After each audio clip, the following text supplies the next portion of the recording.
안녕하세요. 일관된 해석 직관영어 상변쌤입니다. 오늘 경찰 1차 영어 독해 파트 19번 문제를 풀어보도록 하겠습니다. 제가 저번 시간에 18번 풀고 17번 풀었다고 그랬죠? 네, 가끔 그런 실수합니다. 네, 사람이라서. 그 19번 문제는 정말 좋아요. 경찰 문제, 이 공시 문제 풀면서 와 진짜 잘 만들었다. 와, 이거 뛰어나다. 정말 좋다. 라고 생각했던 문제가 그렇게 많지 않은데 이번 거 되게 좋습니다. 이 한 문제만으로도 경찰 공시가 공시 시험 문제 중에서 갑자기 그 수준이 급상승하지 않았나 싶습니다. 물론 그 불만족스러웠던 것도 있긴 있었어요. 근데 이 문제는 정말 좋습니다.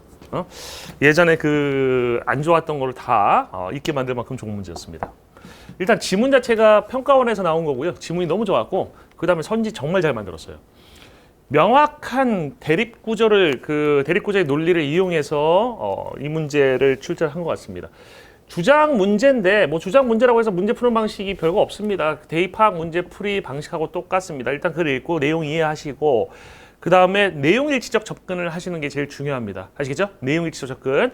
그때 글쓴이 생각이 무엇인가를 잡아내셔야 됩니다. 글쓴이가 자기 생각을 나타내기 위해서 통념이라든지 대립되는 걸 가져오는 경우가 있는데 오답선지는 그런 대립되는 개념을 이용해서 혼란스럽게 만들 수가 있어. 왜 그러냐면 본문에 나와 있는 내용이기 때문에 학생들은 이거 본문에서 봤어 라는 그 단순한 기억으로 문제를 풀다가 틀리는 경우가 있습니다.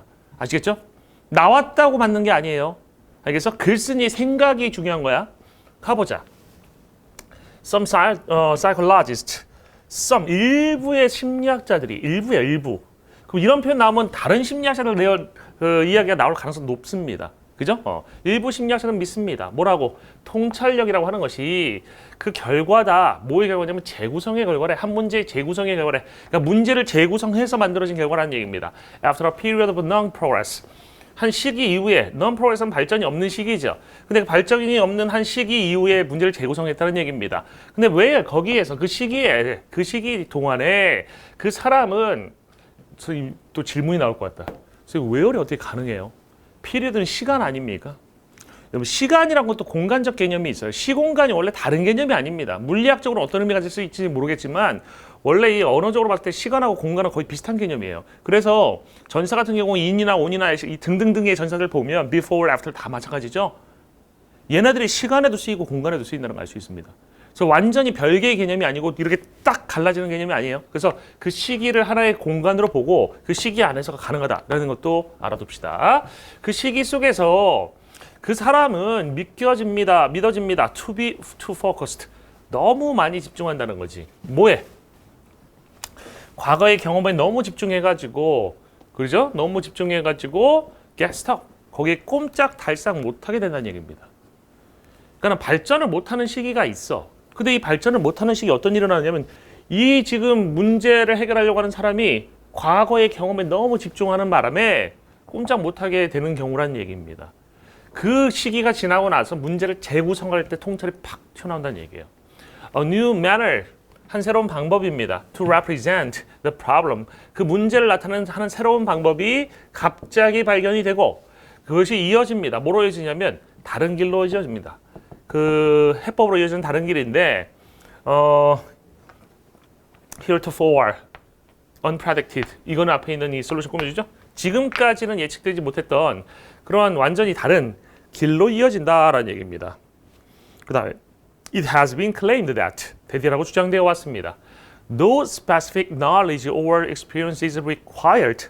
어떤 특정한 지식이라든지 경험이라는 것도 필요되지 않는다. 그러니까 여기서는 아까 뭐라고 했어요? 과거의 경험에 너무 집중했잖아. 이 과거의 지식에 집중하고 있기 때문에 오히려 해법이 안 생겼다는 얘기야. 통찰이 안 생겼다는 얘기니까 어떠한 구체적인 그런 지식이라든지 특정한 지식이라든지 또는 경험도 필요되지 않는다. 같은 얘기가 되는 거지. 그지? 뭐 하기 위해서? 통찰을 달성하기 위해서. 그 문제 상황에서. 이해됩니까? 그러니까 이 몇몇의 그 심리학자들의 주장은 뭐냐면 문제를 해결하기 위한 통찰을 얻으려면 과거의 방식은 다 버려야 돼. 왜냐면 과거의 방식을 고수하다 보면 너는 꼼짝 못하고 거기 붙어 있을 수밖에 없어. 이런 시각을 갖고 있는 내용이다. 그 다음에 As a matter of fact, 사실상 one should break away from experience. 한 사람이 break away from, 결별해야 된다는 얘기죠. 경험으로부터 결별해야 돼. 경험으로부터 결별해야 돼. 앞에 나온 내용과 같은 얘기잖아. 경험에서 멀어져야 된다는 거야. and let the mind wander freely. 그리고 마음이 자유롭게 배회하도록 내버려둬야 돼. 그러니까 마음이 그냥 막 돌아다니다 보면 그 통찰력이 갑자기 팍 생기는 것이야 라는 생각이에요. Nevertheless, 그럼에도 불구하고 이게 중요해요. 앞에 있는 내용을 싹 다 뒤집어 버린다고. 알겠어요? 앞에 있는 내용 싹 다 뒤집어 버리면서 뒤에 있는 내용이 지금 얘하고 얘가 뭐 되고 있는 거야? 대립되고 있는 것이 되는 거야. 이 앞에 있는 내용하고 뒤에 있는 내용이 지금 대립되고 있어요. 지금 대립구조가 나오고 있어. 알겠습니까? 그럼 대립구조가 나오면 글쓴이의 입장은 둘 중에 하나라고 설명을 드렸는지 모르겠는데 안 들었으면 좀 드릴게요. 대립구조가 발생했을 때 글쓴이는 첫 번째로 두 개의 대립구조 차이점을 객관적으로 서술하기도 해요. 그럼 지금까지 보면 객관적으로 서술하는 것처럼 보이지. 맞죠? 두 번째로는 그 대립구조 중에 하나, 대립 개념들 중에 하나를 편들게 합니다. 그러니까 이게 지금 대립되고 있는데 난 얘 편이야 라는 것을 설명한다고. 알겠어? 일반인 사람들은 얘 편이잖아. 난 얘 편이야. 이런 설명을 하는 것이 두 번째 가능성이 생겨요. 두 번째 가능성입니다.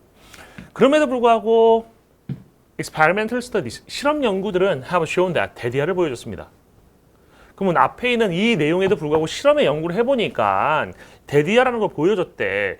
insight, 통찰이라고 하는 것이 실제로 the result of 뭐의 결과냐면 일상적인 분석적 사고의 결과래요. 그럼 이런 분석적 사고는 뭐야? 분석적 사고. 이거는 배회잖아. 쉽게 얘기하면 그냥 마음을 내버려 두는 거 아니야. 분석적 사고는 뭐야? 왜 그럴까 계속 생각하는 게 분석적 사고 아니냐. 이게 대립되고 있는 거야. The reconstructing of a problem. 하나의 문제의 재구조화라는 것은 야기될 수 있어. 뭐에 의해서? 성공적이지 못한 시도들에 의해서 야기될 수 있어. 뭐 할 때? 문제를 풀 때. 그러니까 수능에서 왜 수학 30번 문제 이런 거 되게 어렵잖아요. 그죠? 저는 그 30번 세대가 아니기 때문에 잘 모르지만 30번 문제가 제일 어렵다고 하잖아. 그럼 30번 문제를 풀 때 어떻게 푸냐 이런 얘기예요. 보통 한 30분 정도 걸린다며. 이 밑에 있는 시각은 이것도 해보고 저것도 해보고 막 이러다가 통찰력이 생기는 게 밑에의 생각이고 위에 거는 안 풀리면 그냥 가만히 딴 생각하고 있는 거야. 알겠어? 딴 생각하고 있다 갑자기 통찰이 팍 생겨. 이게 위의 입장이라는 얘기입니다.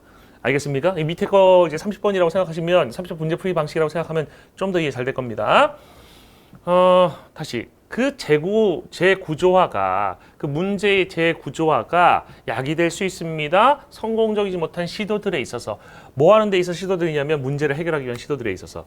그래서 이게 새로운 정보로 이어지는데 예를 들어 새로운 정보가 가져와지는 거지. 도입되는 거지. 됐나요? 여기서 여러분들 leading to is in to가 전치사이기 때문에요. 이 뒤에 구조가 new information부터 여기까지가 지금 동명사절이야. 그러니까 leading to 다음에 지금 이거 꾸미는 거 아닙니까? 꾸미는 거였으면 굳이 being을 써줬을 이유도 없고, 알겠어요? 그냥 brought in만 써도 꾸밀 수 있으니까. 지금 원래 lead to 뒤에 동명사절이 자주 나온다는 것도 알고 계시면 좋습니다. 알겠어요? 자주 나와 동명사절이. 그래서 얘가 이거 하는 것으로 이어진다. 새로운 정보가 도입되는 것으로 이어진다. 뭐 하는 동안에? 그 사람이 생각하는 동안에. 이해됐어요? 이거 동명사절이야. 이거 해설을 어떻게 했는지 모르겠지만 이거 꾸며서 해석하는 건 잘못된 해석입니다. 다시 갑니다. 문제의 재구조화라는 것은 야기될 수 있습니다. 성공적이지 못한 시도들에 의해서 뭐 할 때, 그 문제를 풀려고 할 때 그 성공적이지 못한 시도들이야. 그러니까 문제를 풀려고 막 하는데 계속 시행착오를 겪는 거지. 그거에 의해서 문제에 대한 재구조화가 이루어질 수 있다는 얘기입니다. 야기될 수 있습니다. 그러니까 문제를 여러 번 풀려고 했는데 실패하다 보면 문제를 재구조화가 되고 이 문제를 재구조화하게 되면 이게 새로운 정보가 도입되는 것으로 이어진다는 거야. 그러니까 새로운 정보가 도입되게 된다는 얘기죠. 그 사람이 생각하는 동안에. 그 새로운 정보라는 것은 기여할 수 있습니다. 뭐에 기여할 수 있냐면 완전히 다른 그런 시각에 기여할 수 있습니다. 뭐 할 때 문제를 해결하는 데 있어서의 완전히 다른 시각에 기여를 할 수 있고 그러므로 이 부사구문이야. 그 아하의 경험. 아 알겠어. 그죠? 유레카 이 경험을 만들어낸다는 얘기죠. 됐습니까? 그러면 지금 이 글은 필자의 그 태도가 아주 명확하게 나타나지는 않았는데 글 구조 자체가 보면 앞에 있는 내용을 반박하는 구조잖아. 그럼 앞에 있는 내용을 반박하는 내용이 나오게 되면 대부분 이게 통념 비판형 구조일 가능성도 있는 것이고 글쓴이의 생각은 이 뒤쪽에 머물게 되는 것이지. 이해됐어요? 그러니까 지금 이게 완전히 양극단적인 얘기예요. 알겠어요? 양극단적인 얘기야. 얘하고 얘는 다른 얘기하고 있는 건데 얘는 아무 생각이 없어야 통찰력이 생겨. 얘는 계속 머리를 써야 통찰력이 생겨. 단순하게 생각하면 이건데 뭐가 맞냐? 그럼 당연히 이 뒤에 게 맞겠지. 앞에 걸 뒤집는 내용이니까. 무슨 말인지 알겠습니까? 그러면 이 뒤에 내용이 글쓴이의 중심 생각이라고 파악을 해놓은 상태에서 선질 보자고. 통찰력 있는 사람은 보통 문제의 재구성을 통해 해결책을 찾는다. 통찰력이 있는 사람은 문제의 재구성을 통해 해결책을 찾는다. 이게 통찰력이 있는 사람이 존재하고 통찰력이 있는 사람의 특징이 재구성을 한다는 얘기거든. 이건 잘못된 거예요. 지금 이 글에서는 통찰력이 있는 사람에 대한 얘기가 아니라 일반적인 사람들이 문제를 재구성하다 보면 통찰력이 생겨요라는 얘기가, 이게 전형적인 그 화살표의 방향 바꾸는 거거든요. A에서 B 나온다라고 하는 게 아니라 B에서 A 나온다라고 하는 거지. 이 글은 지금 재구성을 통해 통찰력이 나온다고 했는데 통찰력이 있는 사람이 재구성한다라고 얘기하고 있거든. 그래서 틀린 겁니다. 이해됐어요? 개념 순서 바꾸기라는 오답선지 만들기 방법이에요. 이거 평가원에서 많이 쓰는 그 방법입니다. 이 문제 만든 분 혹시 평가원과 관련된 분 아닌가 싶기도 해요. 그 다음에 두 번째, 문제 해결 실패의 경험들을 겪으면서 통찰력 획득이 가능해진다. 문제 해결 실패의 경험들이라는 것은 뭐니? 문맥으로 얘기하면 이거 분석하다 보면 생기는 거 아니야? 그럼 분석 결과잖아. 분석을 하다 보면 문제 해결이 실패하고 실패하는 것에 통해서 새로운 정보가 나오고 새로운 정보가 통해서 통찰력이 나온다라는 것이 이 글의 중심 내용. 맞습니까? 맞죠. 이 두 번째 덩어리에 대한 얘기잖아. 그 다음에 세 번째, 문제에 집착을 하지 않을 때 그 문제의 재구성이 이루어진다. 이거 통념에 해당되는 거지. 집착하지 마. 아무 생각하지 마. 마음이 그냥 배회하게 내버려둬. 분석 같은 거 하면 안 돼. 기존의 지식 다 무시해. 이건 통념에 대한 얘기이기 때문에 틀린 겁니다. 정답이 정반대죠? 그 다음에 대조되는 능력인 분석적 사고와 통찰력을 갖춰야 문제를 해결될 수 있다. 여러분 잘 보세요. 대조되는 능력이라고 했잖아요. 여기서. 지금 대조되는 능력이라고 했는데 뭐하고 뭐가 대조래요? 분석적 사고와 통찰력이 대조되는 능력이라고 하면 잘 봐봐.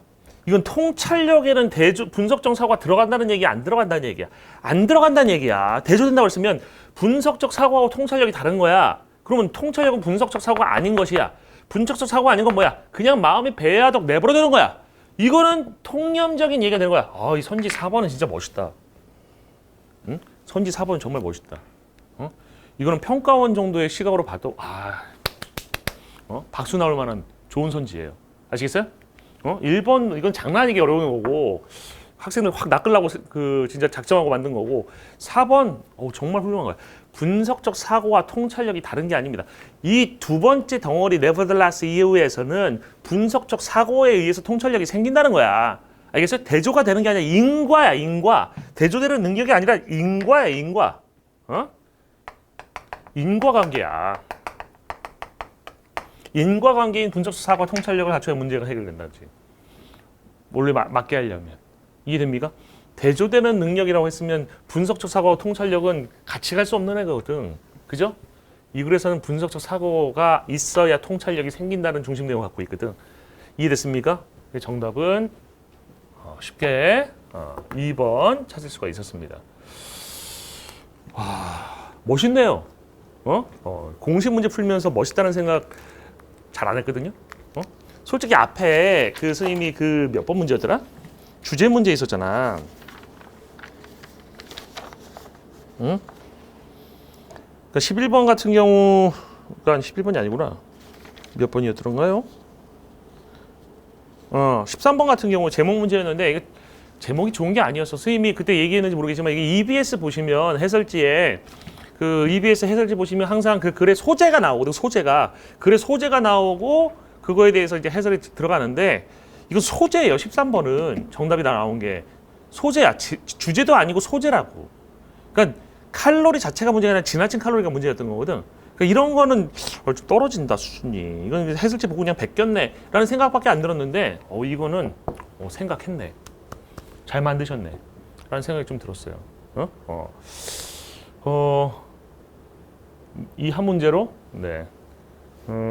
다른 공식 문제들을 압도하는 그죠? 품질을 보여줬기 때문에 다른 안 좋았던 문제들에 대한 기억을 잊겠습니다. 그잖아. 처음에 안 좋다가 나중에 훌륭해지면 그게 더 매력적인 거거든. 일부러 그런 게 아니까 일부러 약점을 아까 보여주고 이 시험 별로다라고 보여주다 갑자기 뒤에 가서 예술이지? 그죠? 거꾸로 가면 안 좋아요. 그죠? 이렇게 가면 정말 이미지가 좋아집니다. 갑자기 경찰 공시에 대한 이미지가 좋아졌습니다. 이것으로 오늘 해설 19번 문제풀이를 마치도록 하겠습니다. 수고 많았습니다.